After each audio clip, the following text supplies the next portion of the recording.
నా ఒక పార్టీది కాదు, రాష్ట్రం అంతటా కూడా సంబంధించిన విషయం. ఇది నేనేదో విమర్శ కోసం చెప్తలేను అధ్యక్ష. ఉన్న వాస్తవ పరిస్థితులు ప్రభుత్వం దృష్టికి తెచ్చి ఆ గ్రామ పంచాయతీల్లో అభివృద్ధి జరగటానికి దోహదం చేసేందుకు ఉపయోగపడుతుందనే ఉద్దేశంతో నేను కొన్ని విషయాలు తమరి ద్వారా మంత్రి గారి దృష్టికి తీసుకెళ్లదలుచుకున్న అధ్యక్ష. మేము ప్రభుత్వంలో ఉన్నప్పుడు పల్లె ప్రగతి అనే కార్యక్రమం ఒకటి తీసుకున్నాం అధ్యక్ష, అందరికి తెలుసు. అయితే దేశంలోనే మొట్టమొదటిసారిగా కేసీఆర్ గారు గ్రామాల అభివృద్ధి చెందాలన్న ఉద్దేశంతో అప్పటి మటుకు సెంట్రల్ ఫైనాన్స్ కమిషన్ నుంచి ఏదైతే గ్రామ పంచాయతీలకు నిధులు వస్తుండేనో ఆ నిధులు గ్రామ పంచాయతీల మెయింటెనెన్స్కే సరిపోతున్నది, జీతాలకు చిన్న చిన్న పనులకు సరిపోతున్నది.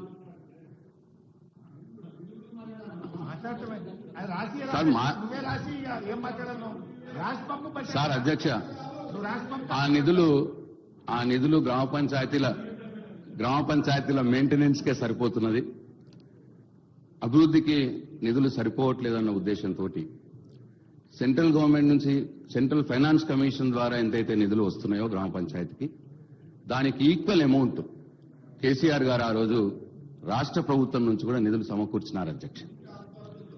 సో దాంతో ఇది ఏదో నేను ఒక్కరిని చెప్తా కాదు అధ్యక్ష, గ్రామాల్లో అప్పుడు అభివృద్ధి జరిగింది అధ్యక్ష, బ్రహ్మాండమైన అభివృద్ధి జరిగింది. కానీ గత 20 నెలలుగా అధ్యక్ష, 20 నెలలుగా గ్రామ పంచాయతీలో ఎన్నికలు జరగకపోవడం మూలంగా, గ్రామ పంచాయతీ కార్యవర్గం లేకపోవడం మూలంగా సెంట్రల్ ఫైనాన్స్ కమిషన్ నుంచి నిధులు రావట్లేదు అధ్యక్ష. దాంతో పాటు రాష్ట్ర ప్రభుత్వం నుంచి కూడా నిధులు సరిగా రావట్లేదు అధ్యక్ష. దీనివల్ల ఇవాళ గ్రామ పంచాయతీల్లో అభివృద్ధి కుంటుపడిపోవడమే కాదు, ఇవాళ ఎటువంటి పరిస్థితి ఉన్నదంటే అధ్యక్ష, ఆ రోజు కేసీఆర్ గారు గ్రామ పంచాయతీల్లో చెత్తను తీయటానికి ట్రాక్టర్లు సమకూర్చినారు. సార్ చెప్పనియండి సార్ ఏంటి సార్ ఇది? నేను ఏమంటున్నా సార్?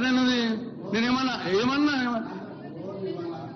పొద్దున్న లేస్తే గతంలో పనిచేసిన సర్పంచులు మంగళసూత్రాలు అమ్ముకున్నామని వారు ప్రతిపాదించిన పనులు చేసి ఎక్కడ బిల్లులు ఇవ్వలేదనేటువంటి ఆలోచనతో చాలా ఇబ్బంది పడుతున్నటువంటి వారి అవస్థ. నేను చాలా ఇబ్బందికరమైన పరిస్థితుల్లో మీరు చెప్తున్నారు అది చేసిన పేమెంట్ మాత్రం చేయలేదు కదా, చాలా ఇబ్బందికర పరిస్థితి ఉంది. ఇవాళ వీలైనంత వరకు గ్రామాల్లో స్వయంగా పనులు జరిపే ప్రయత్నం చేస్తా ఉంది. నేను ఈ సందర్భంలో గౌరవ ఉప ముఖ్యమంత్రి గారు, ఫైనాన్స్ మినిస్టర్ గారు కూడా వాళ్ళు చేసిందైనా ఏదైనా పాపం పాత సర్పంచులకు సంబంధించిన బిల్లులు కూడా ఇవ్వాలని మేము కూడా కోరుతున్నాం అధ్యక్ష. దానిలో ఏం ఇష్యూ లేదు, కానీ వాళ్ళు చేసింది ఏ విధంగా ఉంది నిర్వాహకం చెప్పడానికి ప్రయత్నం చేస్తారు. మేము ఇది చేసినాం అంటే నేను ఇప్పుడు ఊపర్ శర్వాణి అందరు పరిశాని అన్నారు కదా, ఆ ఊపర్ శర్వాణి అందరు పరిశాని లేక సర్పంచులే పాపం మన ఒక గ్రామం పోతే సర్పంచ్ దీక్ష చేసే ప్రయత్నం చేస్తా ఉండే పాపం బిల్లు రాలేదు, తాళాలు వేసి పెట్టుకున్నారు కొన్ని కట్టినాటికి.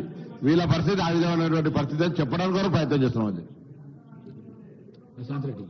అధ్యక్ష, సార్ దీంట్లో దాస్తే దాగేదేం లేదు సార్,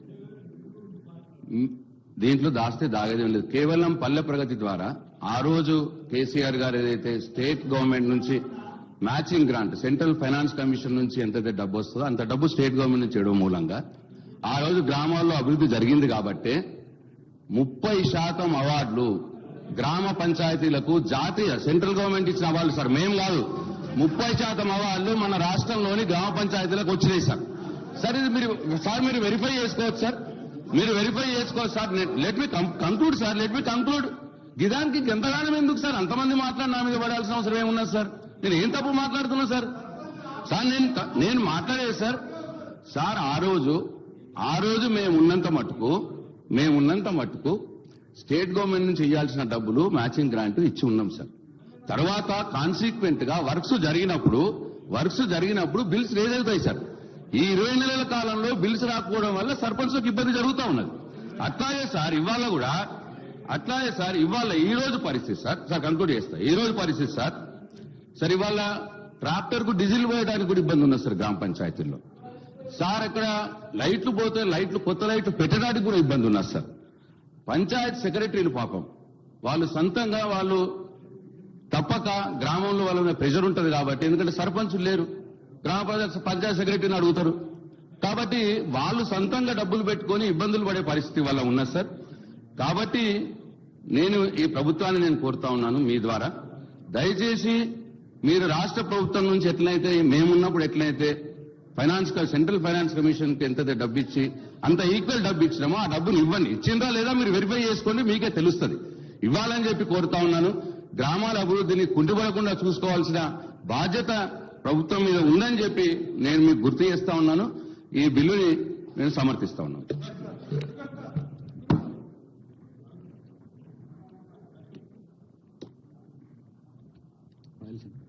స్పీకర్ సార్, మున్సిపల్